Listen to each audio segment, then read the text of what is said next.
Ninth class के बच्चों को मेरे तरफ से गुड मॉर्निंग। मेरा नाम नरेंद्र कुमार है। मैं आप लोग को आज साइंस पढ़ाऊंगा। साइंस में केमिस्ट्री है। केमिस्ट्री का एक पार्ट है, चैप्टर है परमाणु, अणु और आयन। सबसे पहले हम लोग डिस्कस करेंगे कि परमाणु क्या है। परमाणु को इंग्लिश से बोलते हैं एटम। परमाणु को इंग्लिश में बोलते हैं एटम। एटम जो है एक लैटिन वर्ड है, ठीक है, जिसकी उत्पत्ति जो है वह एटोमियों से हुआ है। ये एटम जो है एक ग्रीक वर्ड है, इसकी उत्पत्ति जो है वह एटोमियों से हुआ। और एटोमियों का अर्थ होता है अनकटेबल। अनकटेबल मतलब कि जिसको हम काट नहीं सकते हैं, अर्थात यह अविभाजित है। इसका मतलब तो ये हो गया कि परमाणु को हम क्या कर सकते हैं, विभाजित नहीं कर सकते, उसको किसी प्रकार से काट नहीं सकते हैं। परमाणु जो है पदार्थ का वह सूक्ष्म कण है, इसे हम किसी प्रकार से विभाजित नहीं कर सकते हैं। ठीक है, समझ गए? तो परमाणु क्या हुआ कि परमाणु पदार्थ का वह सूक्ष्म कण है जिसे हम किसी प्रकार से विभाजित नहीं कर सकते हैं। अब आइए नेक्स्ट है आपका कि जैसे अणु। तो अणु क्या है कि परमाणुओं के मिलने से अणु बनता है। क्या कहेंगे कि परमाणु जब मिलता है तो अणु बनता है। और एक अणु को बनने के लिए दो परमाणु होना चाहिए। एक अणु को बनने के लिए दो परमाणु होना चाहिए। जैसे यहाँ देखिए, ये हाइड्रोजन है, ये हाइड्रोजन है, एक हाइड्रोजन एक हाइड्रोजन, दो हाइड्रोजन मिला तो एक अणु बन गया। इसका मतलब है कि एक अणु को बनने के लिए कम से कम दो परमाणु होना चाहिए। अब आइए कि अणु के प्रकार। तो अणु जो होते हैं वह तीन प्रकार के होते हैं। एक हो गया मोनो एटॉमिक, डाई एटॉमिक और पॉली एटॉमिक। हिंदी में कहेंगे एक परमाणुकता, द्वि परमाणुकता और बहु परमाणुकता। एक परमाणुकता वाला अणु आपको तो बताएं कि एक अणु को बनने के लिए कम से कम दो परमाणु होना चाहिए। तो फिर एक परमाणु वाला अणु कैसे हो सकता है? तो एक परमाणु वाला अणु होता है, कौन होगा? अक्रियाशील गैस।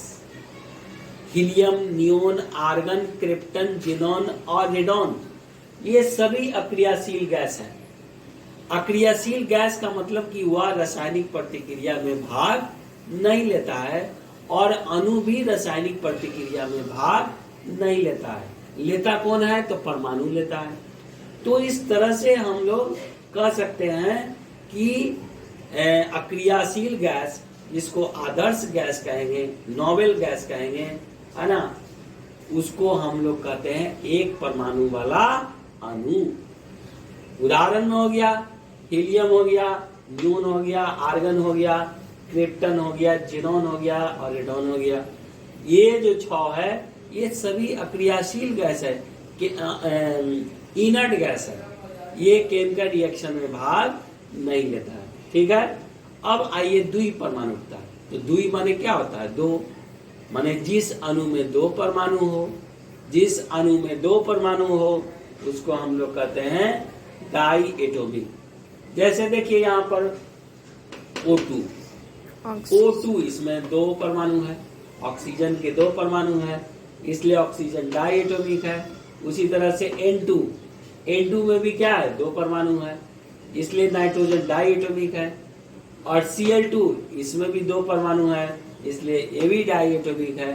तो पूछेगा कि डाई एटॉमिक का मतलब क्या होता है? तो जिसमें दो परमाणु हो उसको हम लोग डाई एटॉमिक कहते हैं। क्लियर? अब आइए बहु परमाणुकता, पॉली एटॉमिक। पॉली माने क्या होता है? बहु। जब दो से अधिक परमाणु होगा, दो के लिए तो डाई एटॉमिक हो ही गया, लेकिन जब दो से अधिक परमाणु होगा तो उसको हम लोग कहते हैं क्या? बहु परमाणुकता। मतलब कि जिस अणु में दो से अधिक परमाणु हो उसे हम लोग पॉली एटॉमिक कहते हैं। जैसे मान लीजिए कि O3 ये ओजोन है, इस ओजोन में ऑक्सीजन के 3 परमाणु हैं, इसलिए ये ट्राई एटॉमिक हो गया। इसको क्या कहेंगे? Try atomic. इसको अगर हम लोग लिखना चाहेंगे तो क्या कहेंगे कि ट्राई एटॉमिक हो गया। ये ट्राई एटॉमिक 3 परमाणु का। अब इसमें देखिए P4 इसमें फास्फोरस के 4 परमाणु हैं, इसलिए इसको कहेंगे tetra atomic. Tetra atomic, tetra माने 4। अब S8 का मतलब हो गया 8, इसमें 8 परमाणु है, तो इसको कहेंगे ऑक्टा एटॉमिक। 8 वाला को ऑक्टा। अब यहाँ पर जैसे देखिए जल है, H2O है, तो H2O इसमें परमाणु गिनिए, तो गिनिएगा तो क्या होगा? 2 हाइड्रोजन 1 ऑक्सीजन। इस तरह से इसमें 3 परमाणु हो गया, ये ट्राई एटॉमिक हो गया। तो इस तरह से आज हम लोग डिस्कस किए परमाणु और अणु। अब नेक्स्ट क्लास में हम लोग डिस्कस करेंगे कि आयन क्या है। ठीक है।